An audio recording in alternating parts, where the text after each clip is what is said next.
क्योंकि मेरे अब शब्द नहीं निकल रहे हैं कि मेरा बच्चा ठीक हो गया है। ये मैं बयान नहीं कर सकता हूँ इन लोगों के सामने, क्योंकि मुझे इतनी प्रॉब्लम थी कि मैं सॉल्व नहीं कर सकता हूँ आप लोगों के सामने, क्योंकि मैंने इससे पहले एक खोया है।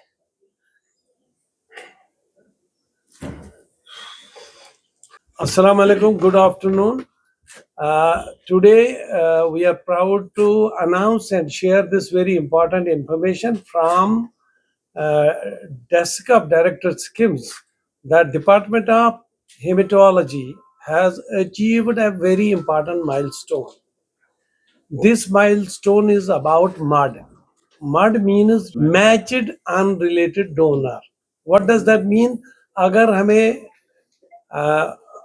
बोन मैरो ट्रांसप्लांट करना होता है तो जो डोनर है, जो सेल्स देता है, उसको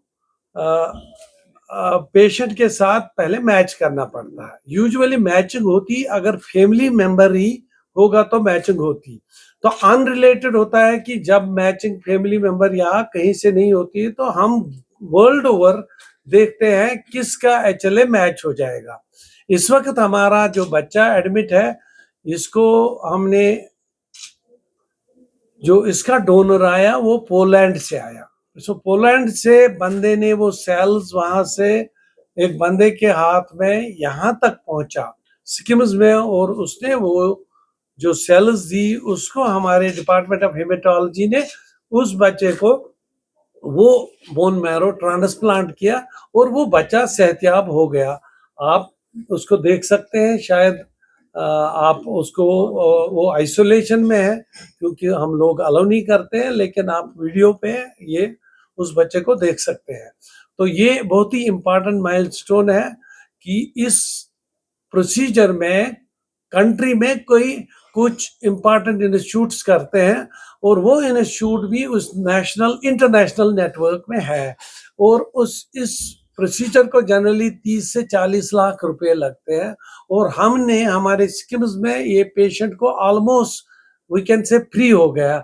2-2.5 लाख या 3 लाख का थोड़ा सा ड्रग पे खर्चा हुआ, बिल्कुल free donor, free transportation and everything free. और पोलैंड से हमें यहाँ ये मैच हो गया हमारे पेशेंट के साथ। तो ये नेटवर्क एक इम्पॉर्टेंट नेटवर्क है जो जर्मनी में इसका सेंटर है, जिसको DKMS बोलते हैं, और जर्मनी का सेंटर इसको सपोर्ट करता है और वो हमें अवेलेबिलिटी ऑफ द डोनर दिखाता है ऑल ओवर वर्ल्ड कहाँ पे है। और ये आज हाँ, ये बच्चा भी खुशकिस्मत था और हमें ये डोनर पोलैंड में मिला और ये सैंपल हमारे इंस्टीट्यूट में पहुंचा और हमने कामयाबी से ये प्रोसीजर अंजाम दिया हमारे डिपार्टमेंट में। और ये खुशकिस्मती की बात है कि बच्चा भी बिल्कुल 3 साल का बच्चा है, लुकमान नाम है, और लुकमान बिल्कुल सही सेहत में आज डिस्चार्ज हो रहा है। एचओडी हेमेटोलॉजी डॉक्टर सजाद साहब बात करेंगे। शुक्रिया सर, बहुत बहुत लाउडली जी जी। तो मैं सबसे पहले अल्लाह ताला का शुक्रगुजार हूँ, उसके बाद अपने डायरेक्टर साहब का शुक्रगुजार हूँ, तो जिनकी मदद से हम अपना डिपार्टमेंट ऑफ क्लिनिकल हेमेटोलॉजी पिछले कई सालों से जो यहाँ के कश्मीर के लोग हैं उनकी जो अलग अलग किस्म के हेमेटोलॉजी के पेशेंट आते हैं, हेमेटोलॉजी भी है, मैलिग्नेंट हेमेटोलॉजी भी है, जैसे ब्लड कैंसर का हम इलाज कर रहे हैं, कीमोथेरेपी हम देते ही थे, लेकिन 2014 से हम यहाँ पे बोन मैरो ट्रांसप्लांट सर्विस हमारे डिपार्टमेंट में हो रही है। और अल्लाह के फजल से and with the help of administration, जो ट्रांसप्लांट प्रोसीजर इंडिया में किसी भी from government to private sector from 20 to 50 lakh उसकी कास्ट होती है, सो हम यहाँ पे वो procedure within 10 lakh maximum patients का हो जाता है। और उसके लिए कुछ एजेंसीज भी हैं जो हमारी हेल्प करती हैं, हम उनके शुक्रगुजार हैं, जैसे इंडियन कैंसर सोसाइटी या DKMS है, हमारा कैंसर सोसाइटी कश्मीर है, तो ये एजेंसीज हैं। तो मैं आपके जरिए, डायरेक्टर साहब के जरिए, मतलब मैं ये गुजारिश करूंगा गवर्नमेंट से, अगर ये हमारा BMT प्रोग्राम आयुष्मान भारत के अंडर आ जाएगा, उससे हमारे बीमारों को बहुत हेल्प हो जाएगी, क्योंकि किसी गरीब इंसान के लिए इवन 2-2.5 लाख रुपया अरेंज करना भी बहुत मुश्किल होता है। तो जैसा आपने बोला कि ये जो डोनर था हमारा पोलैंड का था, तो हमारे कश्मीरी लोग सामने क्यों नहीं आ रहे हैं, तो ये अनफॉर्चुनेट है। ये जैसा अभी हम डिस्कस कर रहे थे कि बोन मैरो डोनेट करना, इससे डोनर को किसी किस्म का नुकसान नहीं होता है। पहले होता था, आज से कुछ साल पहले, जैसे 30-40 साल पहले, जो बोन मैरो स्टेम सेल निकाले जाते थे वो हड्डी से बोन से निकाले जाते थे। लेकिन अब टेक्नोलॉजी साइंस ऐसी एडवांस हो गई है, हम डोनर को एक इंजेक्शन देते हैं, उसकी जो स्टेम सेल मोबिलाइज होकर ब्लड में आ जाते हैं, तो फिर हम ब्लड से वो स्टेम सेल निकालते हैं। जैसे कोई पेशेंट ब्लड डोनेट करता है, प्लेटलेट डोनेट करता है, तो ऐसे ही सिंपल प्रोसीजर है स्टेम सेल डोनेट करना, और इससे डोनर को किसी किस्म का खतरा नहीं होता है। तो ये जो मड अभी हमने किया, इससे इंशाल्लाह हमें एक नया रास्ता खुल गया है। तो आपके जरिए हम लोगों को ये पैगाम देना चाहते हैं कि वो आगे आएं, मर्ड रजिस्ट्री में अपना नाम रजिस्टर कराएं। कई ऐसे फैमिलीज होते हैं जिनके बच्चे, उनको अनक्योरेबल डिजीज होती है, लेकिन डोनर की नॉन अवेलेबिलिटी की वजह से हम उनका ट्रांसप्लांट नहीं कर सकते। अगर यहाँ के लोग मर्ड रजिस्ट्री के अंदर अपने आप को रजिस्टर कराएंगे तो उससे उन लोगों की हेल्प हो जाएगी, और ट्रांसप्लांट स्टेम सेल देने के किसी किस्म का कोई नुकसान नहीं होता, डोनर बिल्कुल सेफ होता है। अगर किसी को किसी किस्म का कंफ्यूजन है, वो हम में से हमारे डिपार्टमेंट किसी से राब्ता कर सकते हैं, हम उनको सेटिस्फाई कर लेंगे, पूरा समझा देंगे क्या प्रोसीजर होता है उसका, उसके क्या नुकसान और क्या फायदे होते हैं। बिल्कुल, तभी हमने आज ये प्रेस कॉन्फ्रेंस बुलाई। एक तो कि हम लोगों को बोलें कि देखिए, अगर एक अनजान शख्स एक पेशेंट के लिए डोनेट कर सकता है तो आप बिल्कुल मत घबराइए अपने भाई बहन के डोनेशन के लिए। अवेयरनेस के लिए ही आज की प्रेस कॉन्फ्रेंस बुलाई गई है कि it is absolutely safe. Success rate we are at par with national and international standards. जितनी हर एक प्रोसीजर में कॉम्प्लिकेशंस होती हैं, but we are at par जो इंटरनेशनली सेफ स्टैंडर्ड्स है। वी आर, क्योंकि हम अपना डेटा पूरे इंडिया में जो रजिस्ट्री है उसमें करते हैं और उसमें कंपैरिजन आपको आ जाता है। तो जैसे आप इंडिया के किसी भी प्रीमियम इंस्टीट्यूट की देखेंगे, जैसे उनकी मॉर्बिडिटी रहती है इस प्रोसीजर की, वी आर बिल्कुल, इनफैक्ट हमारे यहाँ पे अभी उससे लोअर ही है। हम करते हैं एडमिनिस्ट्रेशन के सपोर्ट से स्टेम सेल ट्रांसप्लांट प्रोग्राम जो हमने स्टार्ट किया यहाँ पे, उसमें एक बड़ा जो हिच है that is the HLA matching.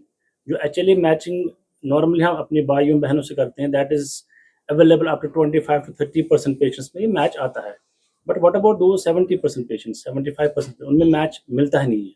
अब जो दूसरी जो ऑप्शंस हमने स्टार्ट की रिसेंटली, नॉट रिसेंटली, कुछ साल हो गए, हमने हाफ मैच जो भाइयों बहनों का मिलता है वो हमने स्टार्ट कर दिया। उसकी थोड़ी कॉम्प्लिकेशन रेट हाई है, बट बहुत अच्छे रिजल्ट्स हमने देखे। दूसरा, अब आज का जो पहला ये था, एक और ऑप्शन है मड, जिसको बोलते हैं, सर ने भी एक्सप्लेन किया कि मड का डोनर आता है बाहर से, तो या उसकी सेल्स बाहर से आती है, तो माशाल्लाह इसका भी बहुत सक्सेसफुल हो गया इसका ट्रांसप्लांट। ये हमारी कोशिश रहेगी कि जैसे हम ब्लड डोनेट करते हैं, बिल्कुल वैसे ही एक मशीन के जरिए इनके स्टेम सेल निकालते हैं थ्रू दिस वेन। इसमें ना तो आप आजकल इन्वेसिवनेस रही है, पिछले टाइम तो बोन मैरो से निकालते थे ये सेल्स, बट आजकल की दुनिया में we do it from the peripheral blood, simple vein से, एक मशीन से ये स्टेम सेल्स एक छोटे से बैग में कलेक्ट होती है और वहीं पर पेशेंट्स को ट्रांसफर करते हैं। और कोई खास सेफ्टी कंसर्न नहीं रहता है। यूजुअली थोड़ी स्मॉल बिट्स ऑफ जो ब्लड डोनेशन में भी कॉम्प्लिकेशन आती है वैसे थोड़ी सी रहती है, कोई खास नहीं। पेशेंट शुड कम फॉरवर्ड, और ये एक लाइफ सेविंग प्रोसीजर है। इस पेशेंट का जैसे आप देख लिए कि एक लाइफ थ्रेटनिंग डिजीज, मुझे नहीं लगता कि पेशेंट सर्वाइव करता, बट इस प्रोसीजर से इंशाल्लाह he will make it he will live a normal life. ये जो मैच्ड अनरिलेटेड डोनर वाला प्रोविजन है, इसमें हमारी सोसाइटी से लोग रजिस्टर करें। जल्दी हम अपनी वेबसाइट पे ये रजिस्ट्रेशन की लिंक खोलेंगे, उस पर रजिस्टर करें, ताकि अगर दुनिया में कहीं भी ऐसी ज़रूरत पड़ेगी किसी पेशेंट को लाइफ थ्रेटनिंग डिजीज हो और हमारा मैरो, हमारी सिस्टम सेल उसके काम आ जाए, उसकी लाइफ बच जाए, तो इससे ज़्यादा कोई अचीवमेंट नहीं है। तो हम ये यहाँ से ये अभियान, ये एक इनिशिएटिव शुरू कर रहे हैं। दूसरी चीज़ ये है कि आप अगर देखते हैं, पोलैंड से लेके बंदा यहाँ आया और हमारे एक्सपर्ट टीम ने उसका फ़ायदा उठा के एक बच्चे की जान बचाई, और वो भी बहुत कम पैसे से।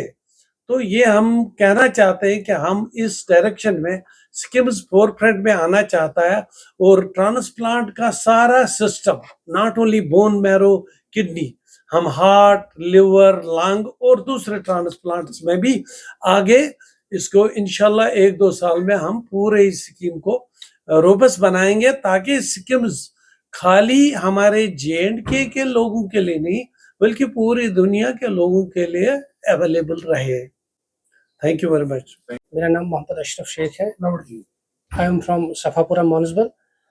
मेरा एक बच्चा है जो HLH में मुब्तला था। एक्चुअली मेरे इससे पहले एक बेटी थी, वो भी तकरीबन 40 डेज इधर हॉस्पिटल में रही है। ये 2 साल की पहले की बात है, उसको भी यही HLH था। तो वो इसकी डेथ हो गई है, क्योंकि उस टाइम इतना एडवांस ट्रीटमेंट नहीं था इसका। तो जब ये दूसरा बच्चा मेरा आया तो ये तकरीबन 12 मंथ्स ठीक था। 12 मंथ्स के बाद मैंने इसका टेस्ट करवाया तो ये भी HLH निकला। फिर मैं बाहर भी गया, हर जगह गया मैं।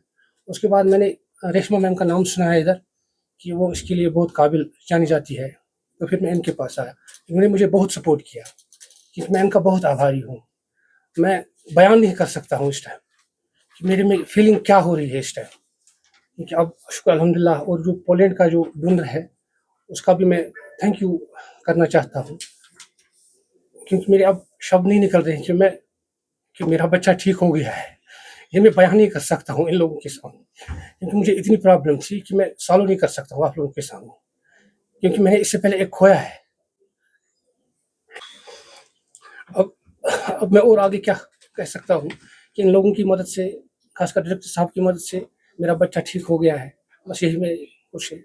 और ये खासकर ये कहना चाहता हूँ कि डोनर रजिस्ट्रेशन यहाँ खुलनी चाहिए। सबसे पहले डोनर मैं खुद बनूंगा इसके लिए, क्योंकि मैंने इसके लिए थोड़ी स्टडी की है। वो not illiterate, I am literate, लेकिन मैं बयान नहीं कर सकता हूँ इस टाइम। अभी तो मैंने टोटल नहीं किया है, लेकिन डॉक्टर साहब के कहने के मुताबिक उन्होंने मुझे बोला था कि 12 तक हो जाएगा आपका।